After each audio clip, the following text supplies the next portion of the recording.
Hello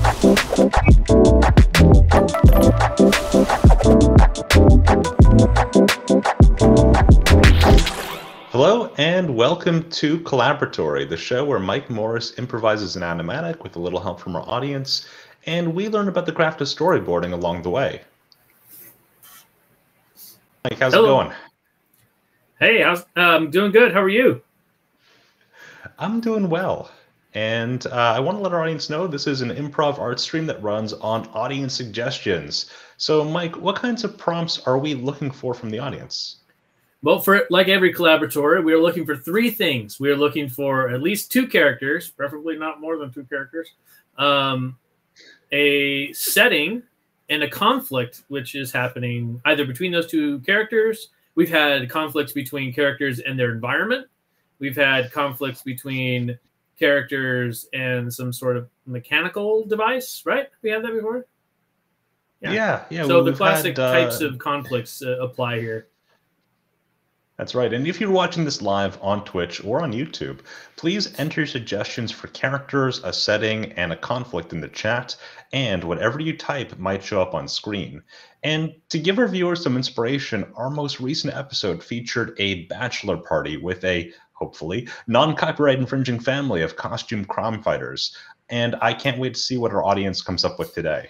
Yeah, that was interesting. And then we had a very smiley person that was causing trouble for them. Of course. And while we wait for suggestions to come in, Mike, what do you enjoy most about the craft of storyboarding? You know, I think the thing that I enjoy the most about boarding and animation and stuff is just seeing things sort of come to life. I love, you know, to quote a prominent member of the A-team, I love it when a plan comes together. It's just very rewarding to watch something that you've done and it works and it feels like it's alive. It doesn't feel like it's, you know, like put upon. That's something I really enjoy about animation as a whole. Drawings that feel like they're living. I remember talking to some artists at the Ottawa International Animation Festival, and one thing that I think was, it might have been Spencer Moreland or someone else, said that the moment they really enjoy most is when they can see the production after it's finished, and that feeling of, wait, we made this. Yeah.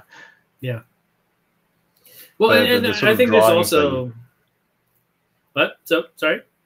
Well, just sort of like the drawings that were in, you know, Storyboard Pro became something that aired on TV is kind of a surreal feeling when you see like some of the sort of shorthand and rough sketches and the translation, how it becomes animated. It can be a really cool feeling.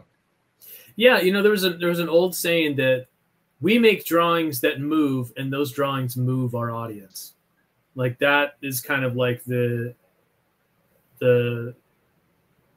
like a phrase, I guess, that we would use in animation a lot, you know, because like I think there is a sort of, I don't know if it's just a prevailing idea that animation is just, you know, like I think for kids, or it's just something to sort of like disposable, but it's a means, it's just a means of production, but it's filmmaking at its core. Still, it's filmmaking, and it is taking those ideas that we would normally incorporate into any kind of film, those human emotions, those universal ideas, or some sort of, you know, idea that you're trying to convey to an audience, and making sure that the audience feels what you're wanting them to feel, or sees what you want them to see, or what they see on screen makes them feel something in their hearts. It's evoking emotion just like any other filmmaking, just a lot slower. It doesn't happen quite as fast as what happens in live action. All right. So the first suggestion that we received is from Junk Drawer, which is for a conflict. A Bond-esque spy just got spotted by a kid in pajamas. I think that's great. I think that's a winner. Okay. The character is a suave Bond-ish spy. Setting could be a fancy party at a mansion, and I think this is a really good first suggestion. If anyone has any ideas on a twist to this, I think there might be room to explore this a bit more.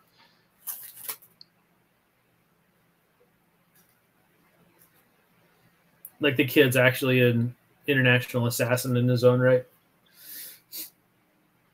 Okay, but we need to start with lavish party, right? So yeah, I think that is going to require a nice upshot. Let's get our guides out, shall we? And we'll pop in a new guide, and we'll do like a quick 3-point perspective, and we'll kind of go from there. So that's at the right angle here, but we need it up here, maybe a little bit like that. There we go. So one Shift and M later, we have something like this, and we can have our mansion party.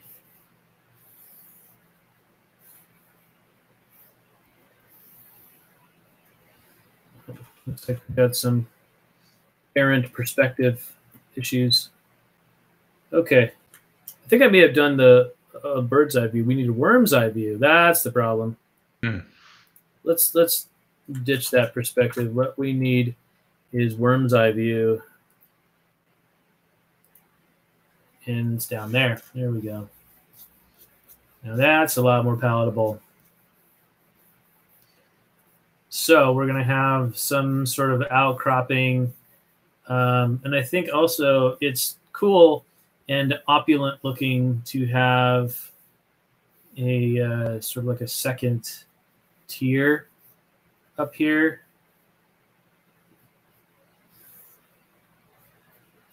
Almost like a, maybe not that drastic, but something maybe right in here.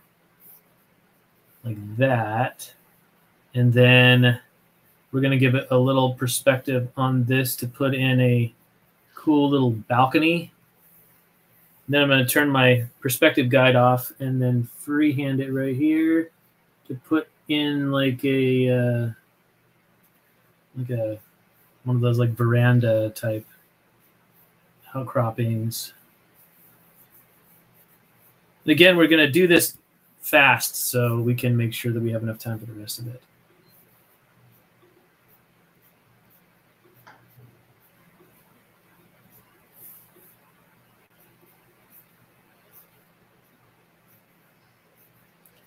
I'm telling you, folks, perspective guides, where it's at. This would have taken so much longer to set up otherwise. Is there a perspective that you find is particularly challenging for you to draw? Sometimes. I mean, doing background work, I feel like people sort of discount it as being simple, but it's not. I mean, some people find it a little simpler than others, and usually those people do become background artists. But like for me, I've always found backgrounds making them look like they belong in that setting to be a little bit more difficult. So yeah, and good backgrounds can do a lot of work in a scene. I mean, it can draw your eye to where something important is. It can have symbolic meaning. And like in a typical shot, a background takes up most of the frame. Well, and there's always the concept of like the layout film, where the whole thing was basically just backgrounds, and a camera moving through it. I mean, that concept became sort of popular in the late 60s and early 70s, is doing layout films. And like I remember seeing one in school that was The Telltale Heart, that was entirely a layout film. And not a lot of animation, but just really nice, very well done backgrounds that held it, that held the entire performance together. And you didn't feel like you were really missing anything because of it. Let's put like some cool embellishment here. Turn on our perspective guides again, and then add like the window dressing. Okay, so here we have, lit up mansion. Let's put another. We'll grab this drawing here, cut it, and then put it on layer A. Then on the background, we'll start doing a little bit of tone just to make sure that we can make that look really, really nice and fancy. So I'm going to use this little feature, which I love in Storyboard Pro 20, which is this fill-in feature that I can just draw, have it sort of fill in. Another thing that I think a lot of people don't know is that you can keep a continuous, like flat lines or like straight lines if you just lay off the spacebar every so often. You can change directions. Okay, so we have that. Then we need something that's just a little bit smaller here. And let's go to this other brush, and we'll make it larger.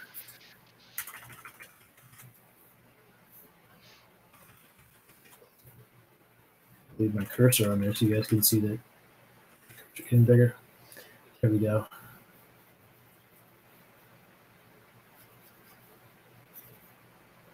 And we'll just give a little something on there.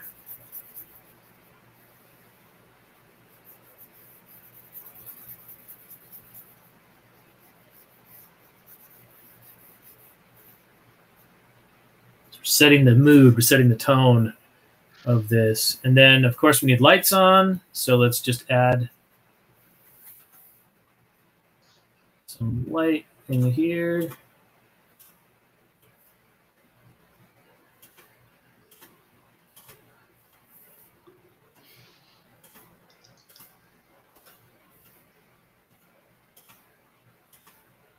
Sound also goes a long way in setting up the tone of something.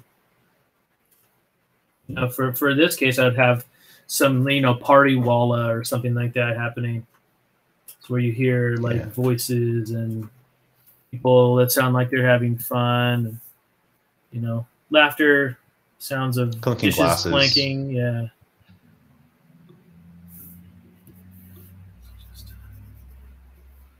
Add a little bit more feeling there, and then we'll put a little bit of an uplight on this. Also, opulence is told by uplit buildings. It's another technique that you can use. I hadn't noticed that, but that's a good point. Yeah. Oh yeah.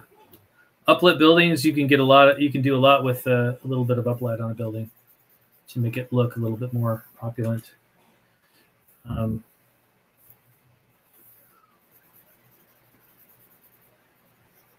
I've got a little bit of pareidolia going on where it sort of looks a bit like a face to me. Yeah.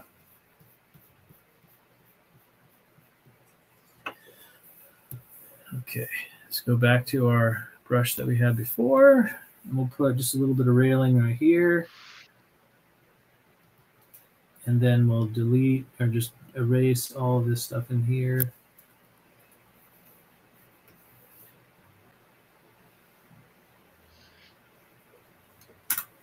All right, so we have awesome looking mansion, and we're just going to add maybe some other elements of like nighttime clouds or something going on.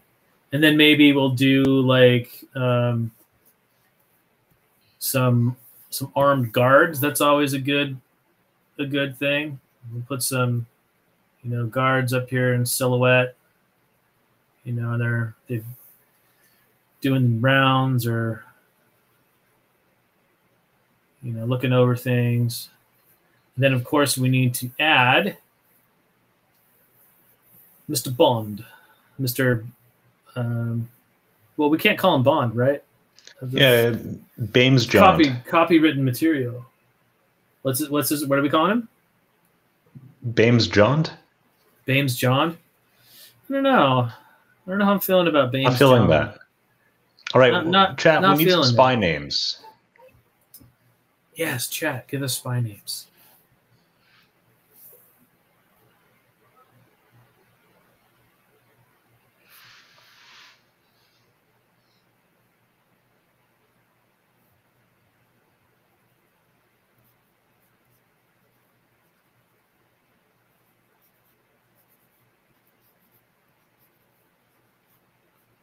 So he's on like an infiltration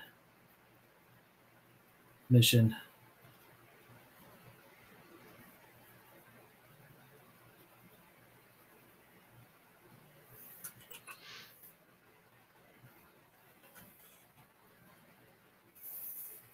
Get the pen a little bit bigger.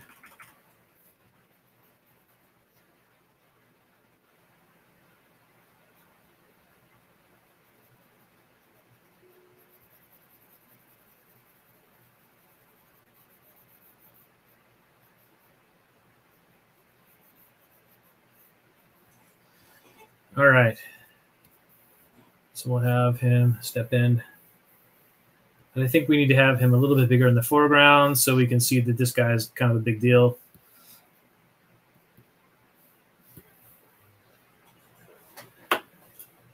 Okay. Ooh, I forgot. Another thing we need to add in the background is some like palm trees or something, Something that makes this look even fancier, some sort of plant life. And sometimes you can make, brushes and things that are, we've done it for stars, I know. The sort of things that you can make more speckled stuff with. That's one of those. That would need a little bit of coaxing, but we're going to put just like some, opulent looking palm trees and such in the foreground. Make it look extra fancy. All right, excellent, cool. So we have the entrance of our hero, Mr. Not James Bond. Do we get anything better from the chat as far as a good? I think they're still working on it. Still working on it. So once again, your mission, if you choose to accept this, is to give us a cool spy name. Nice touch. Okay, so maybe a little bit of rim light on this guy is a good idea. So we see that, he's heading into here. And then let's cut to a down shot. So we'll just draw a little ground plane, a lighter color. And maybe some like foliage, or like he's coming out of the bushes, like he's been skulking and sneaking around. And all right, we can't do Agent Sterling because that one is already taken. Mr. Band. Band. Jom's Band. Make it Philip Frond from from Bob's Burgers.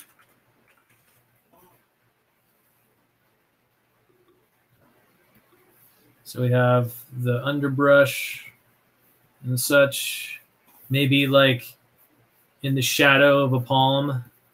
So it looks like he's coming out from underneath something. And again, the caveat that I give for all collaboratories is these aren't going to be super stellar drawings all the time. I mean, less than an hour is a very tight deadline. Yep. All right, and we hardly ever really finish. So, and then we have this character.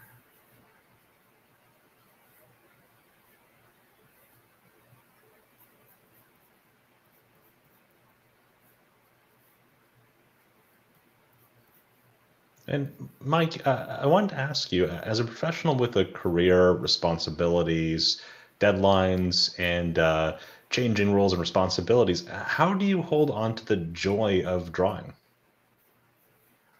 Well, to me, sometimes I have to change it up. You know, I think there's a definite benefit to what I like to call just like iconoclastic drawing. Like what kind of stuff do you do normally, and how can you do something that's different? Like if you're like normally drawing like, you know, cute stuff or, you know, things that are really charming, try drawing something that's like horrifying. You know, I think just switching things up is huge. Kind of breaking out of a rut or a pattern. Yeah, I think so. Let's put him in like normal, like infiltration spy gear. At first, he's got the rope around him. He's got, you know, the little bandolier with the pouches or whatnot.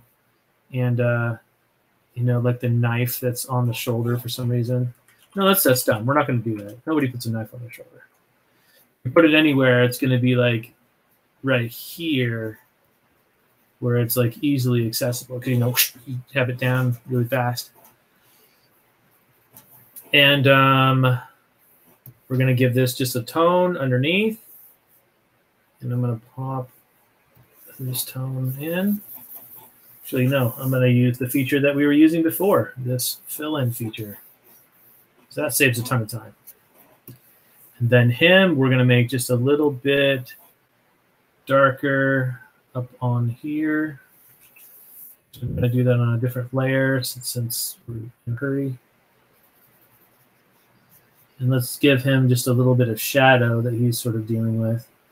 And then we can have him come out of it.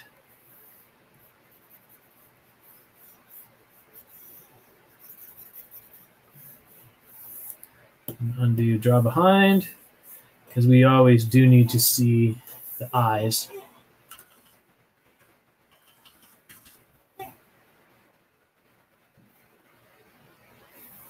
So let's turn off the backlight.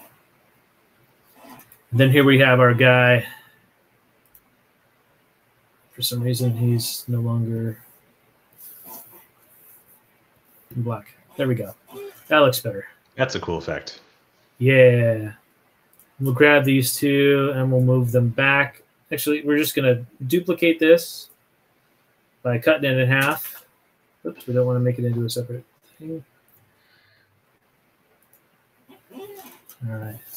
So let's just take this guy, and on the first part, we'll move him back like that and add some drawing bits.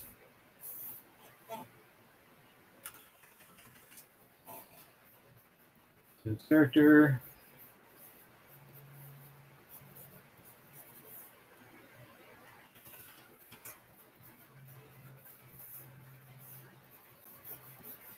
Put a pouch. We'll put his trusty service weapon right here, with complete with, you know, silencer eventually. And he comes into the light, and we can do another little trick, which is to get out the cutter and to just cut the parts that you feel like you want to expose to the light a bit more. Then you just turn it the same color as the other that you have. Sometimes you have to remember which one that is. Okay, but then it looks like that. Come out. Cool. So then I think one more shot of this is what we need to have him just bust a little smile.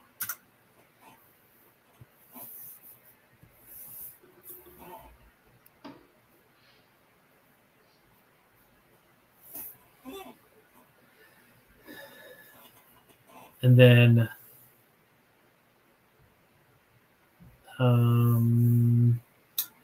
what do you think about him like putting the silencer on right now?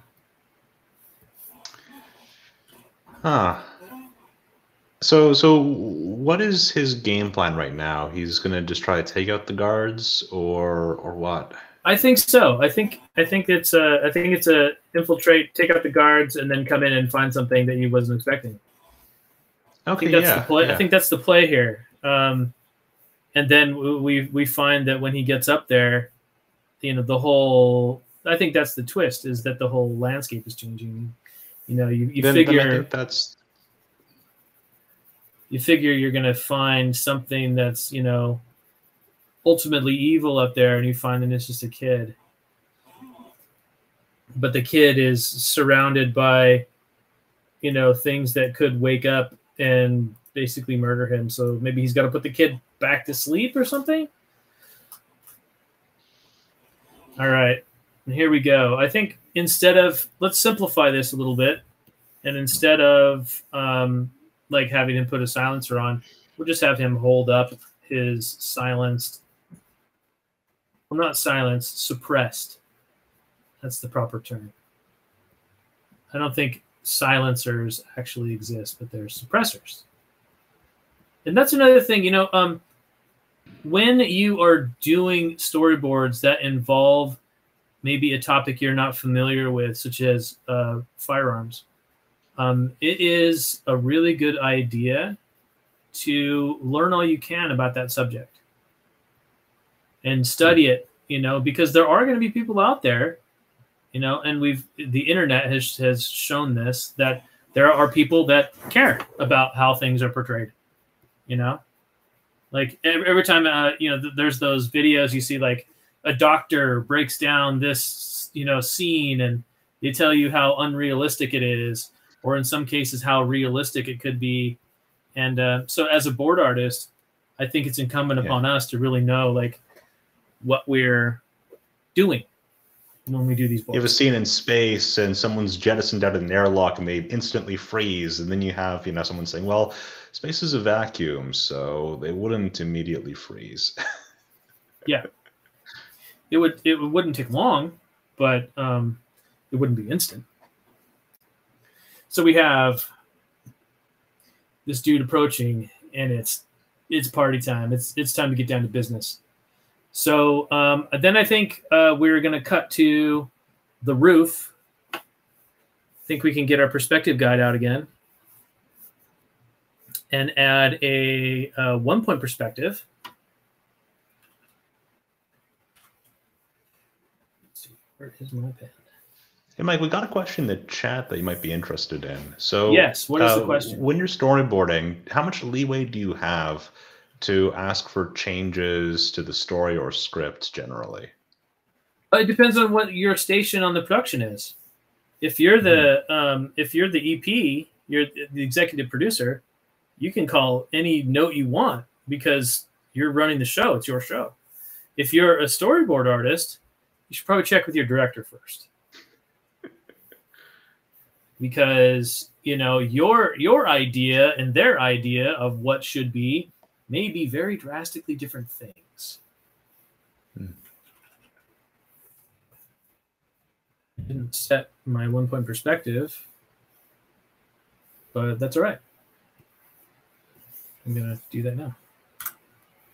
Okay. Have you found on productions that you're able to like have conversations with the director or EP and either make changes or yes, have a bit more? Yes.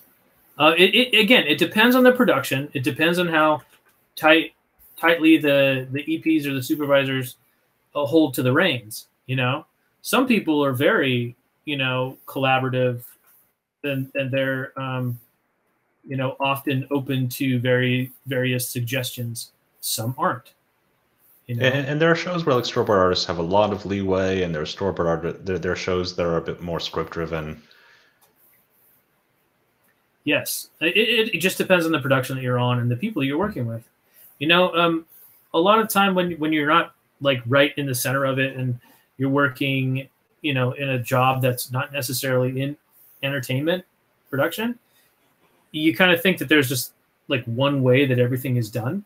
But really, no. It just depends on the people that you're working with, what kind of project it is, and even what studio you're working for in some cases, and your job in the pipeline. When I was working on The Simpsons for a long time in meetings, I just would be there and be quiet and just listen to what's going on until I felt like I could make a suggestion and people wouldn't look at me like, well, who's this guy? What is he doing making suggestions in the meeting, So know your audience, know the room. So then we have, let's do the overhang here. Down more.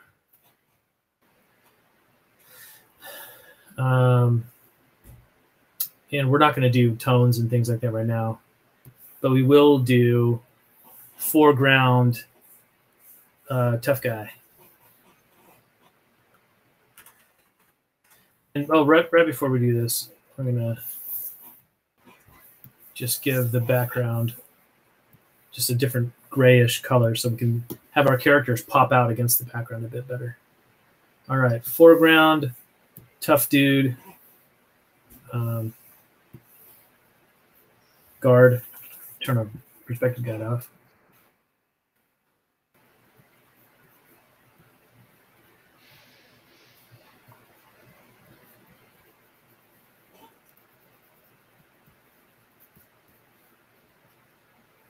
You can tell someone's tough because they're squinting.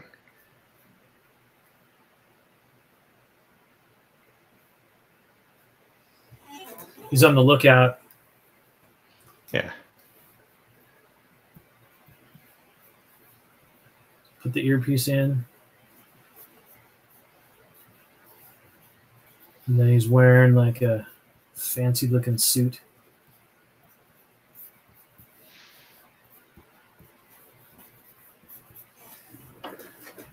But still packing some heat.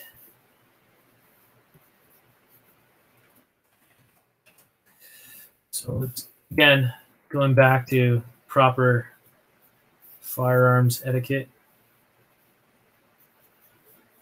So let's see. I think a pistol grip shotgun is appropriate here, don't you? As a Canadian, I have very few opinions about this. Okay, fair enough. Probably not. We're just gonna say that that's what he's got because it's just easier to draw at the moment. Yeah.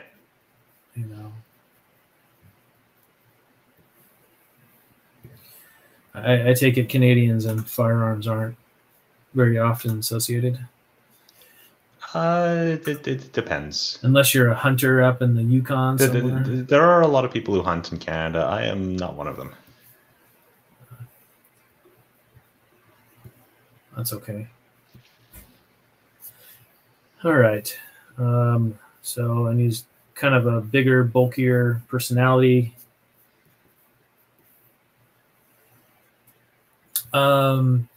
And I think, I'm going to rescind that comment about not adding any tone. I feel like it's warranted here. We just need to have something to give a little bit of atmosphere like we were talking about before. And in boards, that's often just a matter of adding a little bit of extra lighting. And in this case, you can see that my lines and this color are the same. So we should probably not do that. All right, now this guy, I'm going to do a draw behind on my pen. So let me just get to that setting. I'm going to put my guides back down so I can have a little bit of screen real estate here. I'm just going to grab this brush.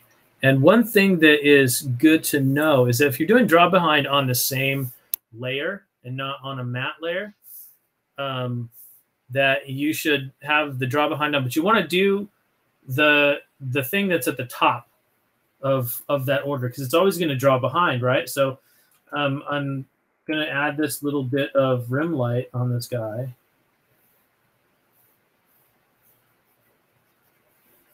And then afterward, I'm going to come through and do the rest of it. And since he's not super important, we don't need to see the whites of his eyes. Right? And that should snap behind any moment. There you go. That looks really nice. Okay. So next thing we need to do is we need to see Homeboy the Spy enter in. So I think that he is down here.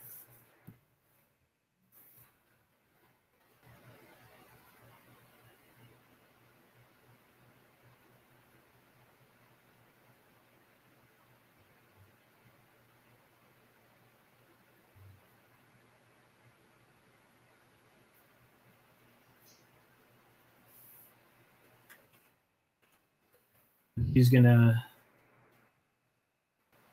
just have one hand up, and we're going to put a little arrow that has him come up. And then since we're boarding and we're not animating, we can just have that same sort of thing happen. And, you know, in animatics, there's always stuff that you can do. Like in this case, we can always just take this guy and move him a little bit so we have some motion. So it looks like he's like walking. And then we'll get back on our layer with our spy. It's our super master spy, and have him very deftly hop over.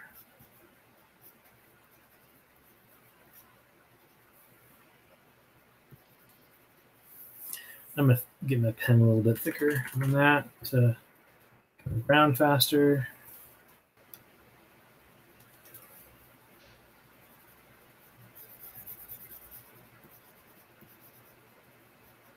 Again, since we're not concerned about pretty drawings at the moment, we're concerned about getting the story told. Yeah. I feel like gesture drawings really help with this. Gesture drawing is really, really important. Very, very important. So, like, you know, dudes like Norman LeMay and Matt Jones, you know, anything from the Copeland brothers, they're all going to be very, very gesturally awesome.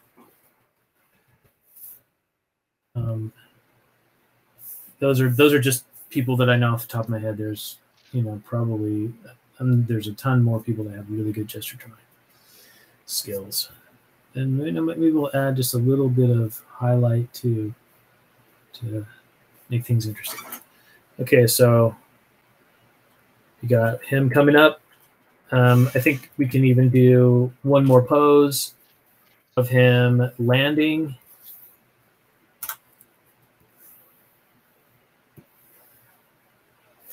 We'll turn off our guides. Don't need those on right now.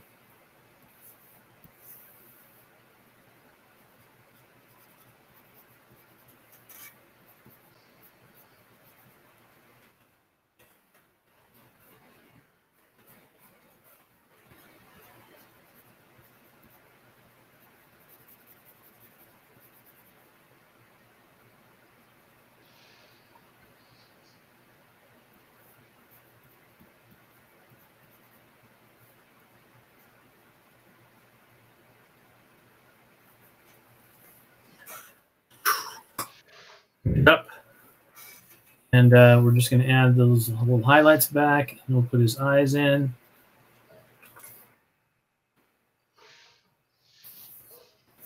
I don't know. This sort of like cloak and dagger sneaking around stuff is always really fun to mess with. I mean, the guys that did the infiltration sequence from Incredibles must have had a ball with that one. When Mrs. Incredible is infiltrating the stronghold. And that was a really, really fun sequence. All right, let's make sure that he still looks like him. And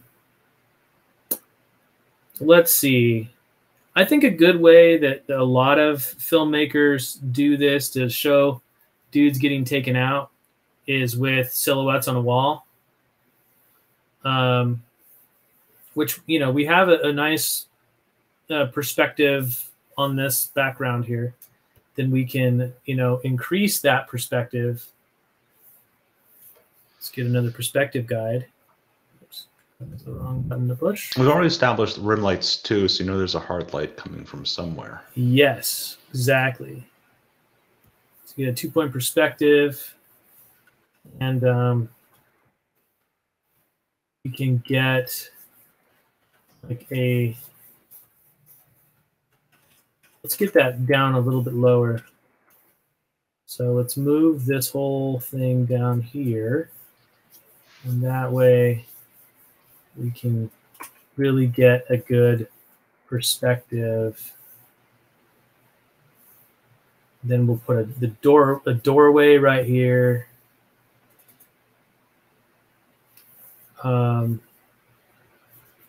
Set up that there's going to be something coming in from there.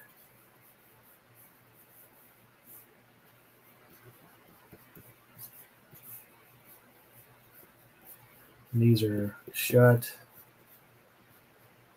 This can look like it's open.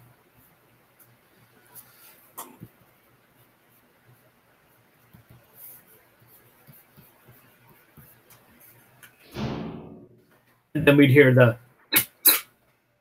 you know, and then maybe we see just part of the guy fall in, and then another one just sort of topple over the other way. So let's go ahead and we will grab this, and then we will just paste it on. But using our color picker, we can just cut and paste back over, and then problem solved. Also, we can put in some lighting. So I'm just going to cut that and put it on the layer above, just so we can add a little bit of lighting to this here. It's going to be some softer lighting, so we will get out a different brush.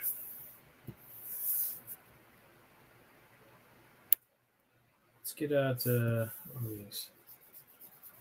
Oh, got to turn our guide off.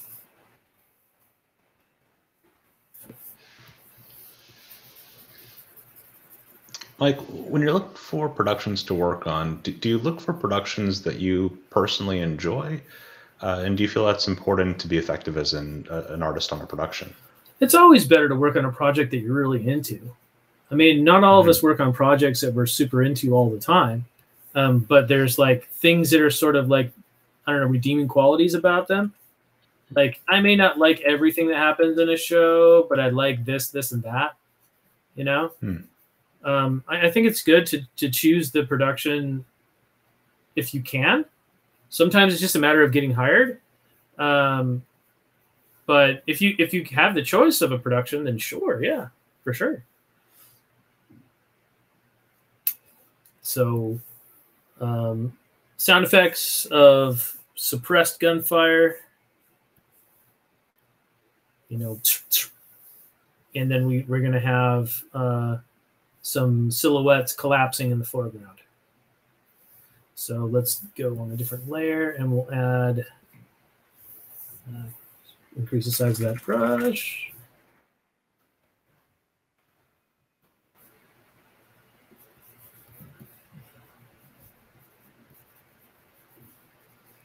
And we're not going to humanize these characters because they are cannon fodder. It's the next episode where we humanize them.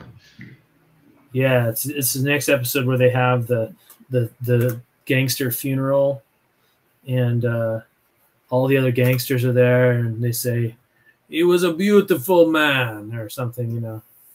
I don't know of what, because, you know, there's different mobsters from all over the world, and each of them have different accents and different ways they treat funerals, and, you know, what are these mobsters? Are these like South American, New Zealand drug dealers? Oh, these are New Zealanders. Okay. Is that what you have in the chat, or was that off the top of your head? Just because I thought it'd be funny. Okay. Let's see what the chat says. See what the chat says. What kind of gangster mobster people are these?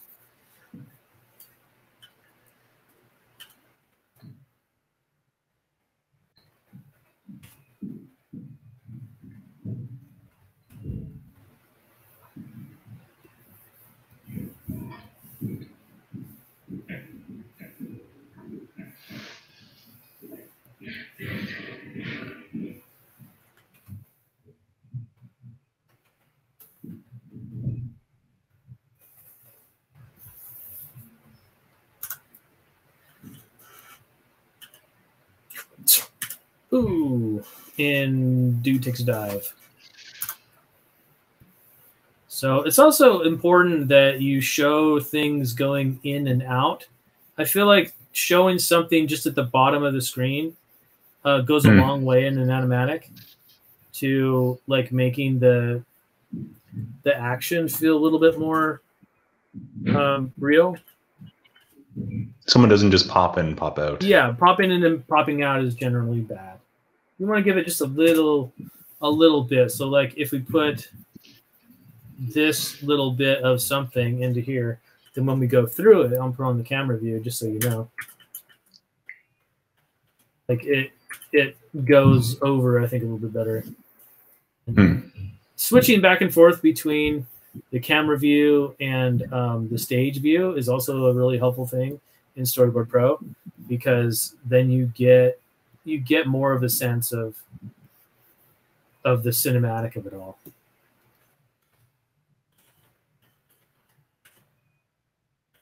So, ooh, and thump on the ground.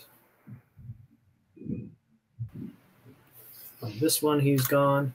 And then on this one, I think we can start to bring homeboy over here in. And then as he's falling, this guy takes his dive.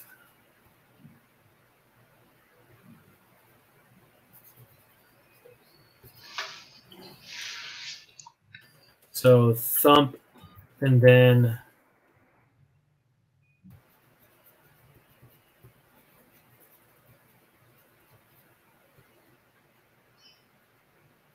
the Henchman Union really needs better representation in their bargaining agreement. What?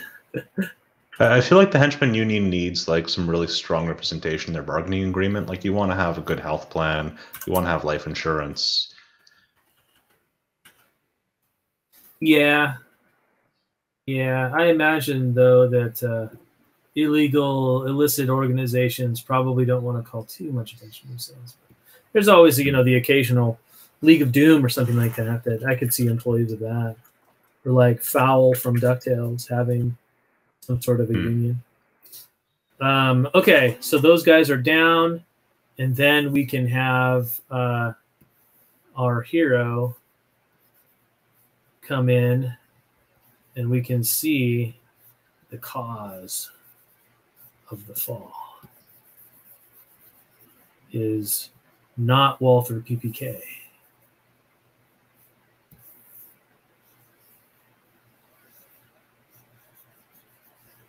Still smoking. So it comes in, and then, thump. Comes in. Now, I think it would be important to have a new shot to the interior of this little building. I'm going to go back to stage view. So we can have a proper introduction.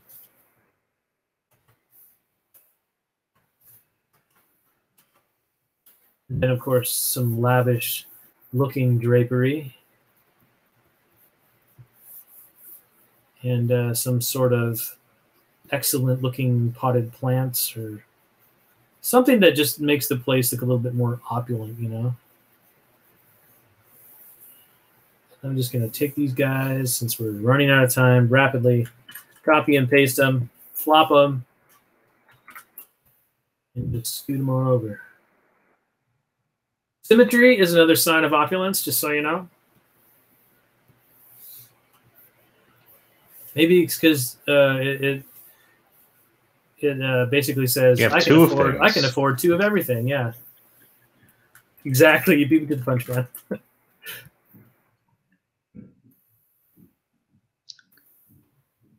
Okay, and so we have the interior of there, and I think at this point we do want to have a little bit of tone, but since this is well lit inside, the tone will come outside. So again, I'm going to turn on my fill-in. Have that come in like this, and that, and this, and that. And it's not filling in because I didn't totally finish the whole thing. You have to connect the lines, folks. And in these larger brushes, sometimes getting that center line to connect takes a little bit extra effort on our part. All right, so BG, let's go back to our other brush. Turn up the brush a little bit. And come back to here, because the doorway does need a little bit of thickness too. So I'll draw behind on. Let's turn that off.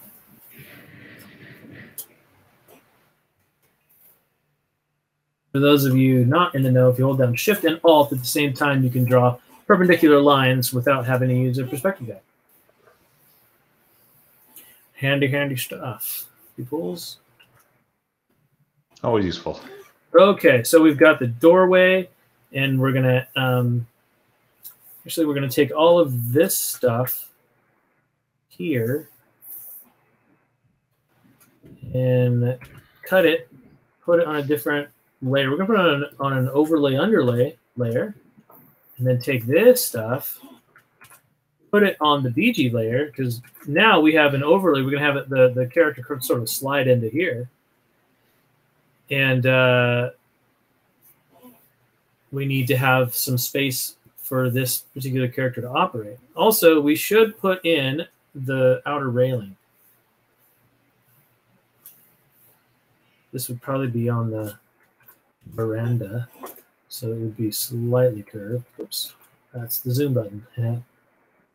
Get a really close look. A quick Shift M later, and we're back in business. Let's give that a nice curvature. And that way there's some continuity between that scene and this scene. Yeah. And we have the railing here. And let's put in some of the palm trees and that sort of night sky that we've got going on. Maybe some of the bushes and stuff that he crawled out of. You know, just some set dressing. It just needs some set dressing. There's maybe some buildings or something in the background. Or no, this is a private estate. It would be far out into the country or something. Somewhere where he can't get help readily. And then we have our guy showing up. Again, in his super cool spy outfit, which in a very James Bond move, he's going to ditch for the tuxedo.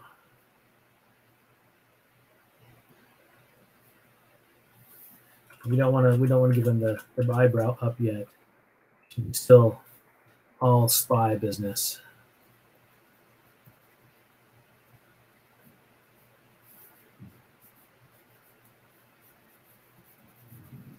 With his cool accoutrement, excuse me. Said that wrong. Yeah. We didn't quite get to the second character, but do we want to do a quick run through of the animatic since we have about 5 minutes left? Yeah, let's do just a quick thing. I'm going to make a copy of this, and he is going to do a tear off. It's a nice touch. And then the eyebrow comes up. Yes, exactly.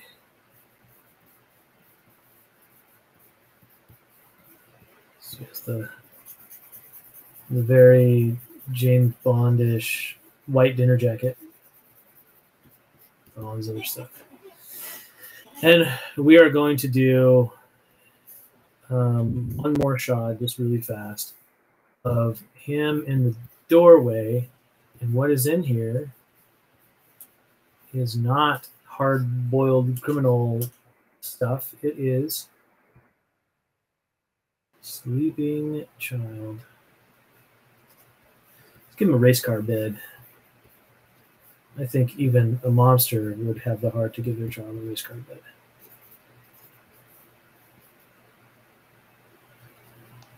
Now, if they haven't been good, the brake lines might be cut. That's funny. Just a little one. Or you know what might even be even better is if he's already awake.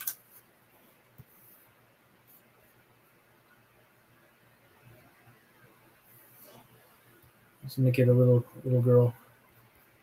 Holding a stuffed animal dangling by like a leg or something. All right, yeah, just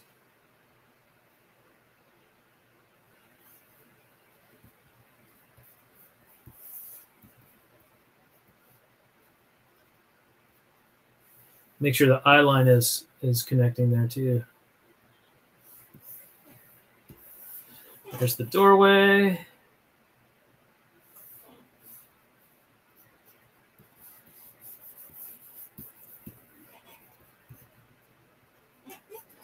You know, she would be like half asleep.